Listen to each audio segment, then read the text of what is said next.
कलकाता में trainee doctor की जिस तरह से रेप के बाद हत्या होती है, तो इस मामले को पूरे देश के लोग जानना चाहते हैं कि आखिरकार ट्रेनी डॉक्टर के साथ हुआ क्या था। मामला हाई कोर्ट पहुंचता है और सुप्रीम कोर्ट भी इस मामले को स्वतः ही संज्ञान ले लेता है। अब पश्चिम बंगाल की जो सरकार होती है, उनसे सवाल जवाब किए जाते हैं। पूछा जाता है कि लाश आपको सबसे पहले कब मिली थी, समय बताया जाता है कि 6 बजे मिली थी। उसके बाद पूछा जाता है कि घर वालों को तुमने 3 घंटे तक इंतजार क्यों कराया। साथ ही पूछा जाता है कि पोस्टमार्टम रिपोर्ट कब हुई थी। पोस्टमार्टम के बाद उन्होंने पूछा कि तुमने जो लड़की है उसकी लाश को घर वालों को कब सुपुर्द किया था, कब सौंपा था। बताते हैं कि रात के 8:30 बजे के आसपास हो बता। उसके बाद पूछा जाता है कि FIR दर्ज कब हुई थी, तो बताते हैं कि 11:04 पर उसी रात। यानी कि ऐसा दावा किया जा रहा है कि संभवतः भारत के इतिहास का यह पहला ऐसा केस है शायद, और किसी केस के बारे में ऐसी कोई जानकारी मिलती नहीं है कि किसी भी घटना में पोस्टमार्टम पहले होता है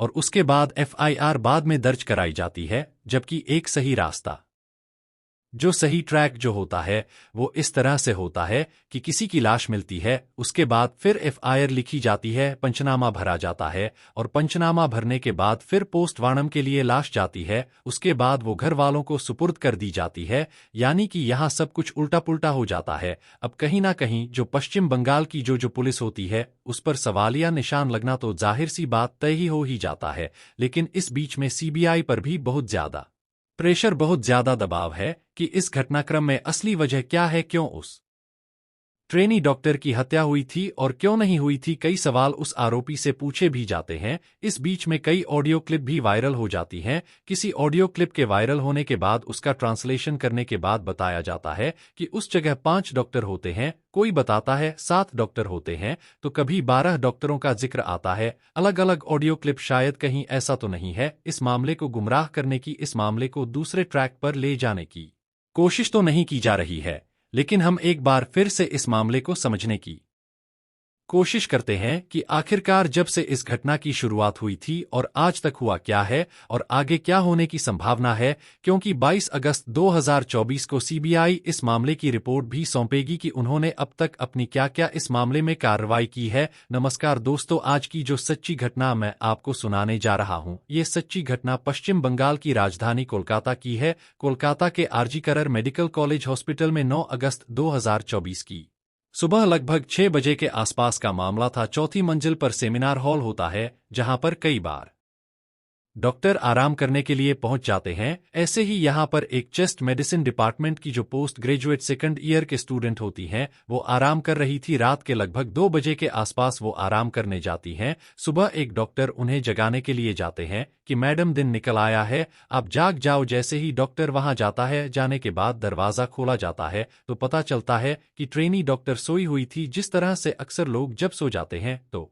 अपने चेहरे पर, अपने माथे पर हाथ रख लेते हैं, कुछ इसी तरह से, कुछ इसी अंदाज में ट्रेनी डॉक्टर का हाथ रखा हुआ था। वो डॉक्टर दूर से देखता है और देखने के बाद वापस लौटकर चलाता है। उसे कुछ नहीं पता था कि यहाँ पर रात क्या हुआ है, क्या नहीं हुआ है। उसने सिर्फ चेहरा देखा, बाकी का जो हिस्सा था ऐसा बताया जाता कि कोई टेबल या किसी सहारे से वो ढका हुआ था, जिससे क्या बाकी का हिस्सा दिख नहीं पाया। कुछ देर के बाद फिर से दोबारा कोई कर्मचारी जाता है। उसने जो अपनी आंखों से जो दृश्य देखा था, वो पहला जो डॉक्टर था वो शायद इस दृश्य को देख नहीं पाता। ट्रेनी डॉक्टर पुन से लथपथ थी, उनका जो शरीर था अर्धनग्न अवस्था में था। बताया जाता है कि नीचे के हिस्से पर कोई कपड़े था ही नहीं। अब ये जो घटना की जानकारी होती है, वो धीरे धीरे पूरे हॉस्पिटल के अंदर फैल जाती है। अब जैसे ही हॉस्पिटल के अंदर फैलती है तो पता चलता है कि ट्रेनिंग डॉक्टर की इस तरह से हत्या कर दी गई है। बाकी किसी को कोई जानकारी नहीं थी कि इनके साथ रात कोई रेप जैसी घटना भी हुई है। जितने मुंह तक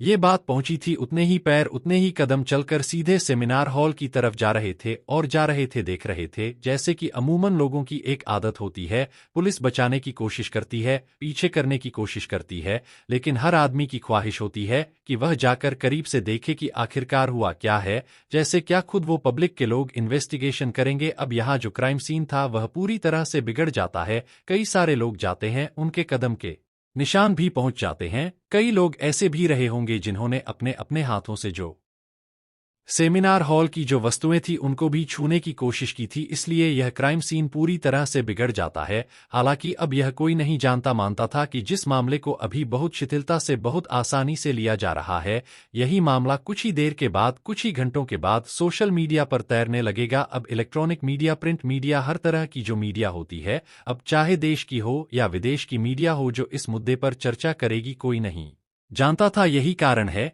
कि इस मामले की सूचना दी जाती है प्रिंसिपल को, और प्रिंसिपल ने भी इस मामले को उतनी गंभीरता से नहीं लिया। बताया गया कि सर फोटो देखिए, इस तरह से एक घटना हुई है। जब घटना के बारे में बताया जाता है तब डॉक्टर यानी कि जो प्रिंसिपल संदीप घोष हो हैं, उस फोटो को देख के उनकी भी आंखें खुल जाती हैं। उसके बाद फिर वह आते हैं यहां से 1053 पर परिवार को सूचना दी जाती है कि तुम्हारी बेटी बीमार है। अब परिवार के जो लोग थे वो बड़े सक पकाए हो गए, सख्ते में आगे वो सोचने पर मजबूर हो गए। रात 11 बजे तो बातचीत हुई थी, सब कुछ तो ठीक था, हॉस्पिटल के अंदर है, वो बीमार कैसे हो सकती है। उनका थोड़ी परेशानी बढ़ जाती है, इसलिए पिता ने एक बार नहीं कई बार फोन किया अपनी बेटी की हालत जानने के लिए कि बेटी कैसी है, ठीक है कि नहीं है, क्या हुआ है उसे। कई बार जब फोन करते हैं तब जाकर दूसरी तीसरी बार चौथी बार में जाक फोन रिसीव हो जाता है। फोन रिसीव होता है तो उधर से बताया जाता है कि आपकी बेटी ने अपनी जीवन लीला समाप्त कर ली है, वो मर चुकी है। परिवार वालों को यह बहुत ज्यादा आश्चर्य में डालने वाली बात थी। माता पिता जो आसपास के और लोग थे वो सीधा दौड़ते हुए हॉस्पिटल पहुंचते हैं। वहां जाकर देखते हैं अपनी बेटी को मिलने की कोशिश कर रहे थे, लेकिन 3 घंटे तक उन्हें इंतजार कराया जाता है और माँ बाप अपनी बेटी से ही नहीं मिल पा रहे थे। अब पुलिस और कुछ सूचना भी दी जाती है। प्रिंसिपल या स्टाफ के जो लोग थे वो क्या खिचड़ी पका रहे थे, शायद उनके दिमाग में चल रहा होगा कि मामला अगर इस हॉस्पिटल से बाहर जाएगा तो बहुत सारी बदनामी होगी, इसलिए कोई ना कोई रास्ता निकालते हैं। यही बात थी कि सेटलमेंट की बात भी शायद सामने आती है, जो सोशल मीडिया पर और अलग अलग प्लेटफॉर्म पर वायरल भी होती है। लेकिन परिवार वालों को बेटी से बहुत बेइंतहा मोहब्बत होती है। यही कारण है कि उन्होंने इस बेटी के मिलने वाले मुआवजे को भी ठुकरा दिया था। उन्होंने कहा कि जो भी आरोपी हैं इस मामले की जांच करिए, निष्पक्ष जांच करिए, इकलौती बेटी है, अब क्या कर सकते हैं, उनका तो सब कुछ खत्म हो गया, समाप्त हो गया। ऐसी बातचीत होती है। उसके बाद फिर पुलिस पर जब दबाव पड़ता है तो पुलिस ने सीसीटीवी कैमरे खंगालना शुरू कर दिया। अब सीसीटीवी कैमरे में खंगाला गया तो पता चलता है कि उस सेमिनार हॉल के बिल्डिंग के इर्द गिर्द चारों तरफ को 2 4 5 6 लोग थे जो आ रहे थे, जा रहे थे।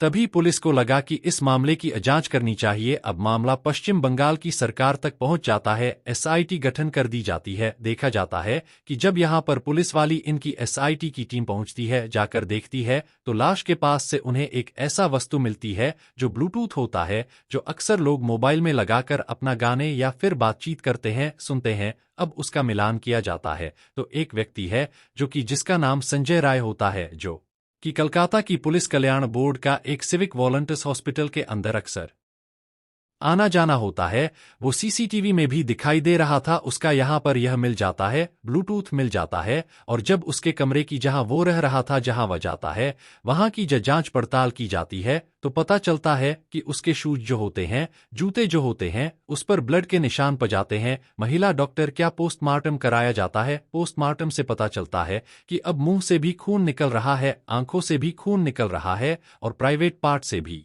खून निकल रहा है। शरीर के अलग अलग हिस्सों पर 16 गंभीर चोटें भी आई हैं। इसमें की गर्दन की हड्डी भी टूट जाती है, उंगली पर भी गंभीर चोट के निशान थे, और उसकी जो टांगे होती हैं तो उनके साथ भी कुछ ऐसी गंभीर चोटें पाई जाती हैं। इतना ब्रूटल जो ये सीन होता है, इतना हिंस तरीके से इस क्राइम को अंजाम दिया जाता है। तो पुलिस अपने स्तर से जांच कर ही रही थी कि पुलिस को यह मामला 9 अगस्त 2024 को मिलता है। 10 नवंबर 2012 13 अगस्त तक पुलिस इस मामले की जांच कर ही रही थी कि हाई कोर्ट कलकत्ता ने इस मामले को संज्ञान लिया, और संज्ञान लेने के बाद संज्ञान इसलिए लिया क्योंकि याचिका दायर की गई थी परिवार की तरफ से। तो उसमें बताया जाता है कि इस मामले को कहीं ना कहीं पुलिस इतना गंभीरता से नहीं ले रही है। जाहिर सी बात तो यह है कि यही मामला नहीं, पुलिस चाहे कलकत्ता की हो, पुलिस चाहे दिल्ली की हो, पुलिस चाहे उत्तर प्रदेश की हो, महाराष्ट्र की हो, या फिर बिहार की हो, मध्य प्रदेश की हो, राजस्थान की हो, किसी भी प्रदेश की पुलिस हो, वह हर मामले को शुरुआत में ऐसे ही लेती है। उसे यह नहीं मालूम होता कि कौन सा मामला इतना ज्यादा हाईलाइट हो जाएगा। यही कारण है कि पुलिस ने इस मामले को इतनी आसानी से लिया। यही कारण है कि पुलिस ने कोई डायरेक्शन नहीं दिए। यही कारण है कि जो हॉस्पिटल के प्रिंसिपल होते हैं उन्होंने कोई डायरेक्शन नहीं दिया कि भाई इतने बड़ा मामला है, किसी को भी कमरे के अंदर जाने ना दिया जाए। यही कारण है कि क्राइम सीन को पूरी तरह से बिगाड़ के रख दिया गया। अब 14 तारीख को सीबीआई इस मामले की जांच पड़ताल करना शुरू कर देता है। अभी पुलिस ने जो एसआईटी ने जो जांच पड़ताल की थी उसमें संजय रॉय ही एक ऐसा अभियुक्त था, ऐसा आरोपी था जो पाया जाता है। जिसके बाद उससे पूछताछ की जाती है, वह स्वतः ही कबूल कर लेता है कि हाँ जी, मैंने इस घटना को अंजाम दिया है। दरअसल संजय राय जो कि 55/2 शंभुनाथ पंडित रोड पर रहने वाला व्यक्ति होता है, 5 अगस्त 2024 को ये एक सलवा जगह लगती है, वहां जाता है। कहीं ट्रेनिंग या बैठक वगैरह थी तो यह 8 तारीख को वहां से लौट के आता है। वहां से लौटने के बाद इसके ही एक साथी होता है जो कि सिविक वॉलेंटियर होता है। उसके परिवार का कोई रिश्तेदार था जो इसी आरजी करर मेडिकल हॉस्पिटल के अंदर एडमिट था। यह 2 बार चक्कर लगाता है। एक बार तो अपने दोस्त के इस रिश्तेदार को देखने के लिए जाता है, दूसरा फिर किसी और व्यक्ति को देखने के लिए जाता है, क्योंकि अक्सर वह हॉस्पिटल के अंदर ही रहता है। मरीजों को लाना ले जाना शायद यह पुलिस का काम तो करता ही है, लेकिन यह भी बताते हैं कि यह पैसे के लिए भी कुछ काम करता है। अब यहां से अपने दोस्त के साथ वह सीधा कहता है कि भाई चलो कहीं चलते हैं, यानी कि वह जाता है रेड लाइट एरिया में, कोठे पर जाता है किसी जो वैश्या के पास, जो पहला जो एरिया होता है सोनागाछी, वो वहां जाता है अपने दोस्त के साथ। वहां जाने के बाद फिर वहां वह अंदर उसमें रेड लाइट एरिया में नहीं जाता, लेकिन जो उसका दोस्त होता है वह अंदर जाता है और थोड़ी देर रुकने के बाद वापस चला जाता है दूसरी जगह। लगती है चेतला। चेतला में वैश्यावृत्ति का काम होता है। यह भी एक रेड लाइट एरिया है। यहाँ जो उसका सिविक वॉलेंटियर दोस्त होता है संजय रॉय का, वह जाता है और जाकर वापस लौटकर आ जाता है। यानी कि संजय रॉय नहीं जाता, ऐसी जांच पड़ताल में सामने आया है। लेकिन जब यह वापस आ रहे हैं तो रास्ते में एक महिला मिलती है। उस महिला की तरफ से इसने अश्लील फतिया कसना शुरू किया। यह समझ रहा था कि शायद यह भी कोठे पर काम करने वाली कोई वैश्या होगी, लेकिन उस लेडीज ने इसे झाड़ दिया, इसे कुछ उल्टा सीधा जवाब दिया। तब यह शांत हो जाता है। यहाँ से वापस हॉस्पिटल आते हैं दोनों दोस्त और इन्हें एक ऐसी जगह तलाश करते हैं जहां पर बैठ के इत्मीनान से आराम से शराब पी सकते हैं। आराम से बैठकर शराब पीते हैं और शराब पीने के बाद जो सिविक वॉलेंटियर इसका दोस्त होता है संजू राय का, वो तो चला जाता है, लेकिन ये अकेला रहता है। अब ये इसे हॉस्पिटल में कहीं भी आने की जाने की परमिशन थी ही, कहीं कोई रोकने वाला था नहीं इसको। ये 4थी मंजिल पहुंचता है और इत्तेफाक से उस सेमिनार हॉल के अंदर चला जाता है। वहां जाने के बाद देखता क्या है कि इसको लेडी डॉक्टर जो होती है ट्रेनी डॉक्टर, वह आराम से आराम करती हुई मिलती है, सोती हुई मिलती हैं। वहां जाता है, उनके साथ इसने जो भी किया है वह पोस्टमार्टम रिपोर्ट से और तमाम अखबारों तमाम टेलीविजन पर जो एक रिपोर्ट आती है कि जिस तरह से उन्हें मारा गया, पीटा गया, उनके साथ बलात्कार किया गया। जब सीबीआई इससे पूछताछ कर रही थी तो यह अपने सवालों के जवाब में कह रहा था कि साहब मुझे तो यही नहीं मालूम कि जब उसका बलात्कार कर रहा था तो वह जिंदा थी या मर चुकी थी, क्योंकि कि उसको उसने इतनी बुरी तरह से बताता कि उसकी जो गर्दन थी, जैसे वो चीखने चिल्लाने की कोशिश कर रही थी, तो उसने बहुत ताकत के साथ उसको पकड़ लिया था और यही कारण है कि उसकी हड्डी टूट जाती है। ये बॉक्सर होता है, ट्रेंड बॉक्सर होता है, कोई महिला, क्योंकि वैसे भी डॉक्टर है, पढ़ी लिखी लेडी है, ताकत का तो कोई मामला ही नहीं बनता। इसने जिस तरह से उनके साथ जबरदस्ती की होगी, उन्होंने विरोध किया होगा, उन्होंने आखिर दिन तक लड़ने की कोशिश की होगी, तो जिस तरह से इसने अपनी बॉक्सिंग का सहारा लिया होगा, जाहिर सी बात है उसे पता चल ही जाता है। लेकिन यह सब होता है और देश इस मामले पर पल पल की नजर बनाए हुआ है। हर कोई यह जानना चाहता है कि आखिरकार उस दिन क्या हुआ था, क्या नहीं हुआ था। पहले तो इस मामले को हाई कोर्ट ने संज्ञान लिया एक याचिका के माध्यम से, फिर इसे सुप्रीम कोर्ट ने संज्ञान लिया और संज्ञान लेने के बाद यह जानना चाहा कि आखिरकार पुलिस ने क्या जांच पड़ताल की है। हालांकि 22 अगस्त 2024 को सीबीआई को अपनी रिपोर्ट देनी है कि उसने अब तक क्या क्या कार्रवाई की है, लेकिन जब सवालों के घेरे में पश्चिम बंगाल की सरकार होती है तो वहां उनके जो वकील होते हैं उनसे सवाल की जाता है कि लाश मिली कब थी। बताते हैं 6 बजे लाश मिली थी। अच्छा, तो पोस्टमार्टम कब कराया गया था? तो बताया जाता है कि पोस्टमार्टम 2 से 4 बजे के आसपास तक, 2-1 घंटे के आसपास ये पोस्टमार्टम होता है। सवाल यह भी किया जाता है कि जब माँ और पापा, उसके पिता, अपनी बेटी से मिलने के लिए आते हैं तो 3 घंटे तक उन्हें क्यों बिठा के रखा? क्या मंशा थी कि आपने जो प्रिंसिपल साहब होते हैं, उन्होंने अगर नैतिकता के आधार पर इस्तीफा दे दिया था तो उन्हें इतनी जल्दी चार्ज देने की जरूरत क्या थी? जब इस तरह के सवाल किए जाते हैं, साथ ही यह पूछा जाता है कि तुमने परिवार को उनकी बीटी कब सौंपी, यानी कि जो उनकी पोस्टमार्टम हो जाता है तो उसकी लाश को कब सौंपा, तो बताते हैं कि 8:30 बजे के आसपास सौंप दिया था। तो अब एफआईआर कब दर्ज कराई? तो एफआईआर के बारे में बताया जाता है कि 11 बज के उसी रात, यानी कि 9 अगस्त 2024 की रात 1145 पर एफआईआर। पहले उन्होंने एक साधारण से एक एफआईआर दर्ज कर ली थी, ऐसा उन्होंने दावा किया है, लेकिन जो मुख्य एफआईआर थी वो पोस्टमार्टम रिपोर्ट होने के बाद दर्ज की जाती है।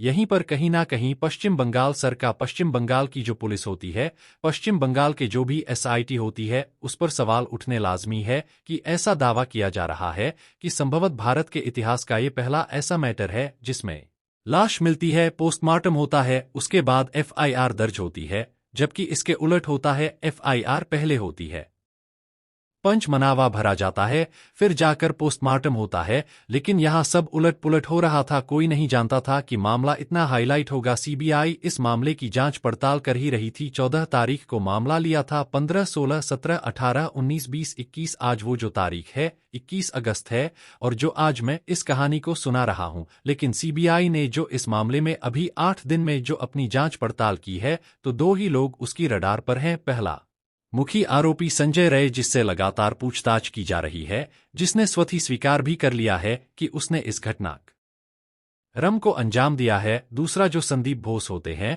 जो कि इस आरजी कार मेडिकल कॉलेज के प्रिंसिपल होते हैं, जिन्होंने नैतिकता के आधार पर बताते हैं कि ये इस्तीफा दे दिया था, लेकिन उन्होंने नैतिकता पब्लिक मिक्स सिंपैथी हासिल करने के लिए ली थी। जबकि जब मामला हुआ था तो उस लड़की से उसके पास आने में कम से कम 2-2.5 घंटे का समय तो वो खुद लेते हैं, पुलिस के पास तक सूचना देने में कई घंटे लेते हैं। साथ ही कहीं ना कहीं ऐसा लग रहा था कि वो इस मामले को दबाना चाहते थे। यही कारण है कि अपनी जो अधीनस्थ होते हैं, जूनियर होते हैं, उन पर कहीं ना कहीं प्रेशर था, दबाव था। यही कारण था कि पुलिस तक ये सूचना टाइम से नहीं पहुंच पाती है। और हालांकि अभी सीबीआई जांच कर रही है, और जांच के बाद जो भी निकलेगा वो जाहिर सी बात है, जिसमें 90% जांच तो जो एसआईटी कर चुकी थी, कोलकाता की पुलिस कर चुकी थी, वही जांच है। बाकी 10% जो जांच की है सीबीआई ने, वो 22 अगस्त 2024 को सबके सामने आ ही जाएगा। साथ ही पोलोग्राफी टेस्ट कराने की बात आई है। संजय रॉय की पोलीग्राफी कराने का मतलब यही है कि जो इसने अभी तक बोला है, कितना सच है, कितना झूठ है, क्या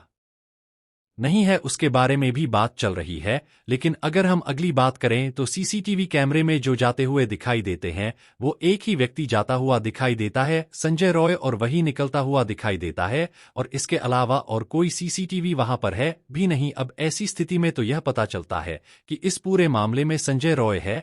लेकिन जिस तरह से सीमन की बात आती है, 151 mg सीमन मिला है, उसमें एक से ज्यादा कई पुरुष भी हो सकते हैं। साथ ही जो कुछ ऑडियो क्लिप है वो वायरल हो रही हैं, जिसमें बताया जाता है कि 4 डॉक्टर एक महिला साथ खाना खाते हैं, उसके बाद फिर उसके साथ ट्रेनिंग डॉक्टर के साथ मारपीट करते हैं बहुत बुरी तरह से, और जो नशे की हालत में होता है संजय रॉय, उसको अंदर जाने दिया जाता है कि तुम जाकर कुछ भी करो। और ये सब कहानी, फिर दूसरी कहानी भी आती है सामने की। 7 डॉक्टर के ऑडियो क्लिप के बारे में आता है, कभी 12 डॉक्टर की ऑडियो क्लिप के बारे में आता है कि 12 डॉक्टर अंदर जाते हैं और वो उनके साथ ऐसा करते हैं, वैसे करते हैं। लिखने वाले ने बाकायदा सीबीआई को टैग भी किया है कि इस मामले में जो चल रहा है इसकी भी आप जांच पड़ताल करिए, इसकी भी आप जांच देखिए कि आखिरकार होता क्या है। अब ऐसी स्थिति में ये जो पूरा किस्सा, पूरी जो कहानी है, पूरा जो ट्रेनी डॉक्टर के साथ जो मामला हुआ है, हमें एक मामला साल 2008 में हुआ था उत्तर प्रदेश के गौतम बुद्ध नगर में, आरुषि हत्याकांड। आपको याद रहा होगा पुलिस ने किस तरह से शुरुआत में इस मामले को बड़ी शिथिलता के साथ लिया था, गंभीरता से नहीं लिया। जिस साइंटिफिक तरीके से इस मामले की जांच करनी चाहिए थी, जिस तरह से एक एक सबूत को जुटाना चाहिए था, तो उत्तर प्रदेश पुलिस ने आरुषि हत्याकांड में इस मामले की जांच पड़ताल नहीं की और यह मामला बहुत तेजी के साथ उन दोनों हाईलाइट हुआ था जैसे आज ट्रेनी डॉक्टर के साथ हो रहा है। इसके बाद यह मामला सीबीआई को सौंप दिया जाता है। सीबीआई इस मामले की जांच पड़ताल करती है। अब जांच पड़ताल करने के बाद तो कभी तो लगता है कि माता पिता ने इस लड़की की हत्या की थी और कभी लगता है कि किसी ने हत्या की थी, लेकिन यह मामला आज भी कहीं ना कहीं पहेली बना हुआ है, अनसुलझा सा दिखाई देता है। जिस तरह से है, अब आगे भविष्य में क्या होगा, कहीं ऐसा तो नहीं है ये जो पूरा मामला है ट्रेनी डॉक्टर का कहीं आरुषि हत्याकांड की तरफ तो नहीं जा रहा है कि पता तो चलेगा कि हाँ संजय रॉय है, उसके साथ कितने लोग थे कितने नहीं थे, किसने इस घटनाक्रम को अंजाम दिया, कौन कौन इसके पीछे थे, क्या चीज थी जिसको छुपाने की कोशिश की जा रही थी, क्या ध्येय था प्रिंसिपल का, क्या ध्येय था बाकी डॉक्टरों का, कितने सारे इसमें राज हैं, क्या वो सामने आ पाएंगे नहीं आ पाएंगे। अगर ये जिस तरह से मामला चल रहा है, जिस तरह से सीबीआई ने और पुलिस ने जांच की है, तो आरुष हत्याकांड की याद दिलाता है। और बाकी इनकी पुलिस के और सीबीआई की अपनी बात है कि वो आखिरकार सही जगह पहुंच भी जाएंगे नहीं पहुंचेंगे, कुछ कहा नहीं जा सकता। दोस्तों, जाते जाते मतलब आज इस घटनाक्रम को सुनाने का उद्देश्य है किसी को परेशान करना नहीं है, किसी का दिल दुखाना नहीं है, बल्कि आपको जागरूक करना है, आपको सचेत करना है। आप सब लोग अपना ख्याल रखें, सुरक्षित रहे। जय हिंद, जय भारत।